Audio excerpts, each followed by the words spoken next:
आप सबको मेरा नमस्कार। मैं हूं Padma, trainer, coach and facilitator. तो आइए आज का एपिसोड हम शुरू करते हैं। आज का विषय है ADHD अर्थात attention deficit hyper activity disorder. तो आइए इस एपिसोड को शुरू करने से पहले हम एक छोटी सी कहानी सुनते हैं एक लड़की के बारे में। इस कहानी के पश्चात हम आगे बढ़ेंगे कि ये ADHD होता क्या है और इसके लक्षण क्या क्या होते हैं, और अगर किसी में ये लक्षण पाया जाए तो इसके लिए हम क्या कर सकते हैं। तो आइए पहले हम कहानी सुनते हैं। ये कहानी है एक 10 साल की लड़की की। जैसे ही वो 10 साल की हुई, स्कूल में अचानक उसके ग्रेड खराब होने लगे। पहले वह काफ़ी होशियार मानी जाती थी स्कूल में, लेकिन पता नहीं ऐसा क्या हुआ कि उसके ग्रेड अचानक से खराब होने लगे। घर में शिकायतें आनी शुरू हो गईं। होमवर्क करना उसके लिए सबसे ज़्यादा दुष्कर कार्य हो गया था। उसकी चीज़ें स्कूल में अक्सर खो जाती थीं। उसे कुछ भी स्कूल में अगर काम मिलता था वो काम भूल जाती थी। उसके जूते, मोज़े, कॉपी, किताब, स्कूल ड्रेस कुछ भी अपनी जगह पे नहीं मिलते थे। स्कूल जाते समय अक्सर सुबह सुबह पूरा घर एक कोलाहल सा भर जाता था कि उसके जूते कहाँ गए, उसके मोज़े कहाँ चले गए, उसके रिबन नहीं मिल रहे, उसके हेयर बैंड नहीं मिल रहे। वो ये चीज़ें उसके साथ अक्सर हुआ करती थीं। सारी चीज़ें अक्सर अपनी जगह पर तो नहीं मिलती थीं, साथ में उसे ये याद भी नहीं रहता था कि उसने इन चीज़ों को रखा कहाँ है। उसकी माँ अक्सर इन चीज़ों से काफ़ी परेशान रहती थी। अब मैं आपसे ये जानना चाहती हूँ कि ये कहानी सुनकर आपको कैसा लगा। क्या आपको लगा कि उस लड़की में किसी भी तरह के मानसिक विकार हैं? नहीं ना? हाँ, उसके साथ भी यही हुआ।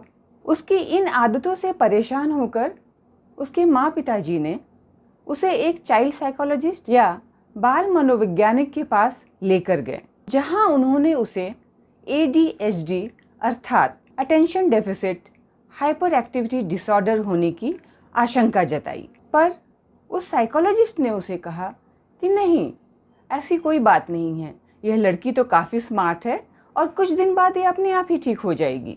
और इस तरह उस लड़की को डायग्नोसिस होने में 11 साल और लग गए और 21 वर्ष में जाकर उसे यह कंफर्म हुआ कि हाँ, उसे ADHD अर्थात attention deficit hyper activity disorder है। तो आइए थोड़ा सा विस्तार से जानते हैं कि यह ADHD है क्या।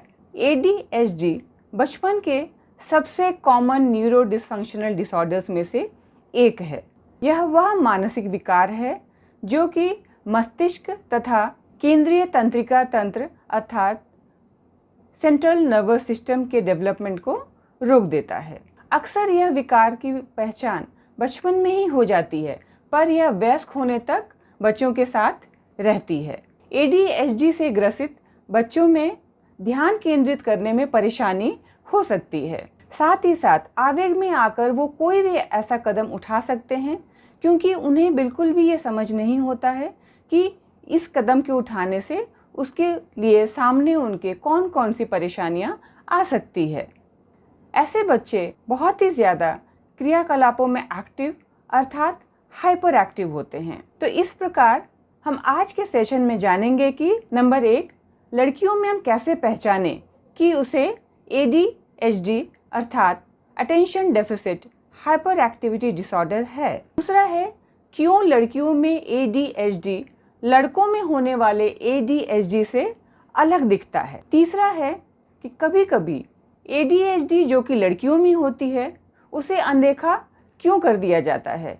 और चौथा और अंतिम है कि अगर किसी लड़की में ADHD के हमें साइंस या सिम्टम्स दिखाई देते हैं तो हम उनकी मदद कैसे कर सकते हैं।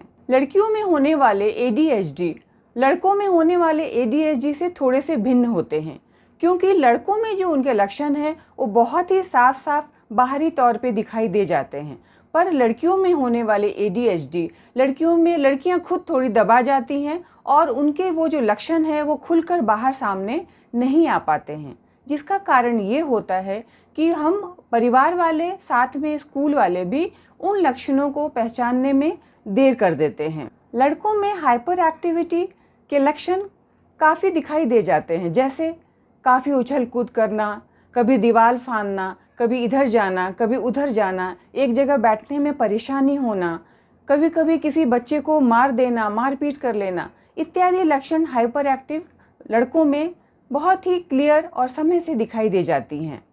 वहीं लड़कियों के जो लक्षण होते हैं वो दबे किस्म के होते हैं। अगर समय से इनका निदान न किया गया तो वे सिर्फ शैक्षणिक तरीके से ही नहीं बल्कि सामाजिक तरीके से भी बहुत ज़्यादा पिछड़ जाती हैं एवं उन्हें सामंजस्य बिठाने में बहुत ही ज़्यादा परेशानी होती है। इसके साथ साथ लड़कियों के मानसिक स्वास्थ्य पर भी बहुत ज़्यादा असर पड़ता है और जिसके कारण उनका जो सेल्फ स्टीम अर्थात स्वाभिमान होता है वो बहुत ही ज़्यादा निचले स्तर तक पहुंच जाता है।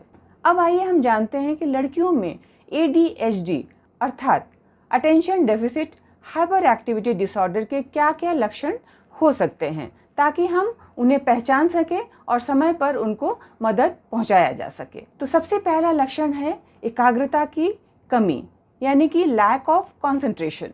ADHD से ग्रसित लड़की को कंसंट्रेशन बनाए रखने या फोकस बनाए रखने के लिए हमेशा ही संघर्ष करता रहना पड़ता है। स्कूल एवं घर दोनों के काम करने के लिए एकाग्रता की जो ज़रूरत होती है उस एकाग्रता को बनाए रखने के लिए उन्हें बहुत ही ज़्यादा परेशानी एवं दिक्कत का सामना करना पड़ता है। ऐसा हो सकता है कि जिस चीज़ में उन्हें रुचि हो उसे वो घंटों लगातार बैठ के कर सकती हैं, लेकिन जिस चीज़ में उनकी रुचि ना हो लेकिन उनके लिए ज़रूरी हो, ऐसे कामों को करने के लिए जो एकाग्रता की ज़रूरत होती है वो अपने आप को उस तरह से फोकस या उस काम में कंसंट्रेट नहीं कर पाती हैं। जैसे अगर उन्हें नॉवल पढ़ना पसंद है, हो सकता है कि वो घंटों बैठकर नॉवल पढ़ती रहें क्योंकि वो उन्हें पसंद है। इसके अलावा स्कूल के कार्य हो गए या घर के कोई कार्य हो गए जो उनके लिए अपने लिए ज़रूरी है, लेकिन क्योंकि उसमें उनकी उतनी रुचि नहीं होती है जिसके कारण उनका जो फोकस होता है या एकाग्रता होता है उसे बनाए रखने में उन्हें बहुत ही ज़्यादा परेशानी होती है। दूसरा है विचलित हो जाना या फिर डिस्ट्रैक्ट होना। ADHD से ग्रसित लड़कियां बहुत ही आसानी से किसी भी बाहरी चीज़ों से बहुत ही आसानी से डिस्ट्रैक्ट हो जाती हैं, यानी कि उनका जो कंसंट्रेशन है वो टूट जाता है। वे अक्सर अपने ही ख्यालों में खोई रहती हैं जिसके कारण उनके आसपास होने वाली बहुत सारी चीज़ों को वो मिस कर देती हैं। तीसरा है हाइपर एक्टिविटी या अति सक्रियता। कुछ लड़कियां ADHD के कारण हाइपर एक्टिव या फिर अति सक्रिय हो जाती हैं जिसके कारण उन्हें शांत बैठने में काफ़ी दिक्कत और परेशानी महसूस होती है। वे अक्सर अपनी कुर्सियों पर झूलती हुई पाई जाती हैं या फिर उनके हाथ या पाँव किसी न किसी तरह के मूवमेंट करते रहते हैं, अर्थात उन्हें शांत होकर एक जगह बैठना उनके लिए सबसे बड़ा और सबसे मुश्किल काम होता है। चौथा है आवेग या इम्पल्सिविटी। अति आवेग के कारण लड़कियां ओवर इमोशनल भी हो सकती हैं। उन्हें अपनी भावनाओं को कंट्रोल करने में बहुत ही ज़्यादा परेशानी होती है जिसके कारण ये हो सकता है कि वो लगातार बात करती जाएं, ज़रूरत से ज़्यादा बोलती रहें। अपनी बारी का इंतज़ार करने का उनमें पेशेंस बिल्कुल भी नहीं रहता है। अगर कोई दो लोग बात कर रहे हैं उनके बीच में वो घुसकर बोलना चाहती हैं। ऐसी लड़कियों को दोस्त बनाने और दोस्त बनाए रखने दोनों में ही परेशानी होती है। पांचवा लक्षण है किसी भी काम को एग्जीक्यूट करने में दिक्कत आना। ADHD से ग्रसित लड़कियां टाइम को सही प्रकार से मैनेज नहीं कर पाती हैं। अगर उन्हें बहुत सारे काम एक साथ बता दिए जाएं तो उसे एग्जीक्यूट करने में उन्हें बहुत ही ज़्यादा परेशानी आती है।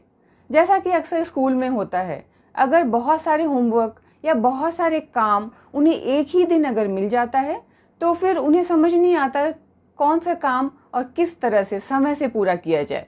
ये उनकी परेशानी का सबब बन जाता है। कई बार उनके सबसे इम्पॉर्टेंट डॉक्यूमेंट जो शायद उनके जीवन के लिए सबसे इम्पॉर्टेंट रहता है वो डॉक्यूमेंट्स उनसे खो जाता है या फिर ऐसी जगह पड़े मिलते हैं जहां हम शायद कभी कल्पना भी नहीं कर सकते हैं। अब बात आती है, अगर इन लक्षणों को आप अपनी बेटी में पाते हैं तो आप क्या कर सकते हैं? तो सबसे पहली चीज़ है अगर इन लक्षणों को आपको लगता है कि आपको अपनी बेटी में दिखाई दे रहे हैं, तो सबसे पहला कदम आपका ये होना चाहिए कि आप पहले अपनी बेटी से बहुत ही ईमानदारी के साथ खुलकर उनसे बात करें, जिससे आपको बहुत सारी चीज़ों की क्लैरिटी मिल जाएगी कि उसे क्या परेशानी है। इसके साथ ही जब आपको क्लैरिटी मिल जाएगी तो शायद आप इसके निदान ढूंढने में भी आपको मदद मिल सकती है। आप उससे पूछे कि क्या वो अपनी क्षमता को लेकर, सामाजिक तौर पे या फिर अपनी पढ़ाई को लेकर बहुत परेशान रहती है। क्या उसे लगता है कि इन सारी चीज़ों को वो नहीं कर पा रही है क्योंकि उसके अंदर कुछ कमी है।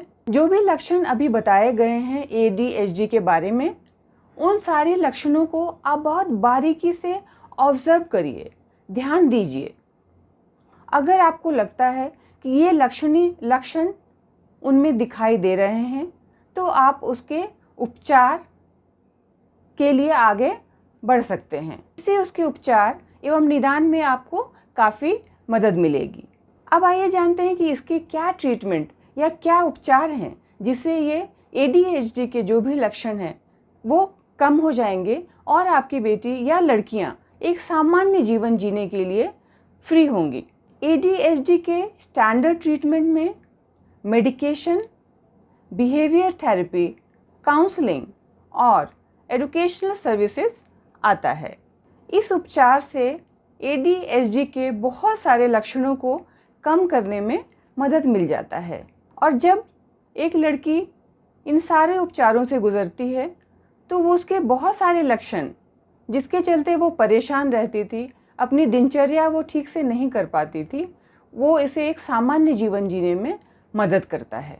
इस तरह से आज हमने जाना ADHD क्या होता है, उसके कौन कौन से लक्षण हैं और इस लक्षण देखने के बाद हम उसके उपचार या थेरेपी कैसे करा सकते हैं। इसके साथ ही इस वीडियो का हम समापन करते हैं। उम्मीद है आज जो बातें बताई गई वो आपको उपयोगी और जानकारी पूर्ण लगी होगी। मेरा आपसे अनुरोध है कि इस वीडियो को लाइक, शेयर, कमेंट करना ना भूलें और प्लीज़ सब्सक्राइब तो ज़रूर करिएगा। इसके साथ ही मैं इस सेशन को समाप्त करती हूँ। नमस्कार, धन्यवाद।